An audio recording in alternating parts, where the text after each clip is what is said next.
No, no. How are things going in there? I think everything's at a gridlock. It's a waste of time continuing to go in there behind closed doors. We are elected by the people. We represent the people. We need to be on the House floor, and we can fight this out on the House floor. I think we need to start voting. Can anyone get to 217? No. Have you spoken to Trump at all about Scalise's health concerns? No, I haven't. I haven't talked with Mr. President. I haven't talked to him. Could you go into those concerns a little bit? You said that you couldn't get to Scalise because of his blood cancer diagnosis, right? Well, number one, I do support Jim Jordan, but I also have concerns about his cancer, and I say that with tremendous compassion. My father passed away with cancer, and I brought it up in our conference meeting there. The way I see it is our country is in extraordinary times. War is breaking out all over the world. That's very serious. We stand with Israel and are all watching what's happening over there. Our country is continuing to fund a war in Ukraine. Our border is wide open, and we're on the verge of a recession with inflation that's crippling people. And I said it like this, basically, and it's hard to say, but it's real, this is the truth, is when you're in a tight game and there's a lot of pressure happening, you don't put an injured player or a sick player on the field. That's not the right thing to do for that player, and it's not the right thing to do for the team. And Steve Scalise's district elected him, and if we elect a speaker, not his staff. And that's the reality, and I think that's very important. It's hard to talk about, but it's an important reality. And I say that as a person that am concerned about the President of the United States probably having dementia. I say that concerned about an 80-year-old Democrat leader in the Senate. I say that concerned about the Republican minority leader in the Senate that looks like he has many strokes on camera. I say that about any office holder. They need to be at their best and they need to be at their strongest. And I say that in the greatest respect for Steve Scalise. I want to see him beat cancer, being Speaker of the House, traveling all over the country, having one of the hardest jobs in the world, the hardest job in Congress. It's not the time for this to happen. I support Jim Jordan. He is a fighter. He's a conservative. And he also upholds the same policies that President Trump has, America First, and that's what Republican voters all over the country support. To circle back to what you said a moment ago, you said no one can get to 217. Where do you go from here then? We go to the House floor and we get in front of the American people because they deserve to see it.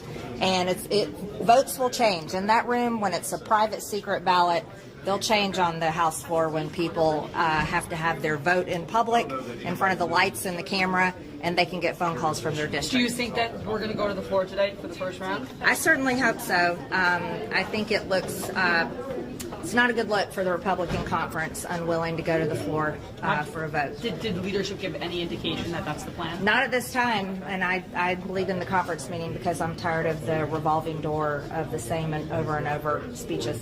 I'm ready to get it done. Would you urge McCarthy to come back? If that's what needs to happen, he certainly had over 96% of our conference. It was just 4% of our conference that voted to oust him. But right now, I'm supporting Jim Jordan, and I'm ready to go to the floor and vote. So do you think at one point we heard kind of an uproar and some yelling? What sounded like yelling? Were you there for that moment? They could have been laughing about something. I don't know. There wasn't anybody yelling at each other in any ugly way. If Scalise makes the argument, hey, I am healthy to do this, I've talked to my doctor, I'm capable of doing this, I'm fit, what's your response to that? Well, he has been making that argument, and of course he's been very transparent. I have a lot of respect for him for that. Being transparent, talking about his treatment, talking about what his doctor says, but he hasn't beaten it yet. And, my father at one time, there was a lot of optimism while he was undergoing treatment, and we thought he was getting better. That's how cancer works. There's good times, and then there's really bad days, too. I certainly hope he beats it, but he hasn't beaten it yet. Wait, was there any discussion of empowering the Speaker pro tempore, leading potentially the House Republican Conference or on the floor passing a short-term spending bill, anything like that? Not at this time. I'm certainly not opposed to moving forward. There's no reason not to. There's a resolution in support of Israel. I think we should be passing that today. but we also should be taking votes for who our speaker is. Congresswoman, So you said that Scalise doesn't have the votes to get to 217. Neither does Jordan. Neither does McCarthy. Are there, if those three are out of the question, what name do you want to see come up into the conversation next? Well, we haven't gotten to that point yet. I think the right thing to do is get on the House floor in front of the American people. Usually the lights and the cameras do a lot, and everybody saw that last time we went. Kevin McCarthy had to go 15 rounds. I think the next Speaker of the House should be prepared to go at least 15 rounds or more. Just to follow up on that, what's your expectation though? If they were to go to the floor today, you think that Scalise would have more support than expected? You think Jordan would have more support? Like, what are you anticipating? I would anticipate support for Jim Jordan to grow. You can look at every poll, whether it's social media or other polling. The American people are supporting Jim Jordan, and when representatives who are voted here by their districts go in there and they take the vote, they're going to hear from their districts, and their districts are going to be telling them Jim Jordan. But is there a risk that the Congress would vote for Hakeem Jeffries because he has more votes than Jordan or Scalise? Well, I'm sure the Democrats are voting for Hakeem Jeffries, but we're not. He will be Speaker. That's not how it worked last time. There were 24.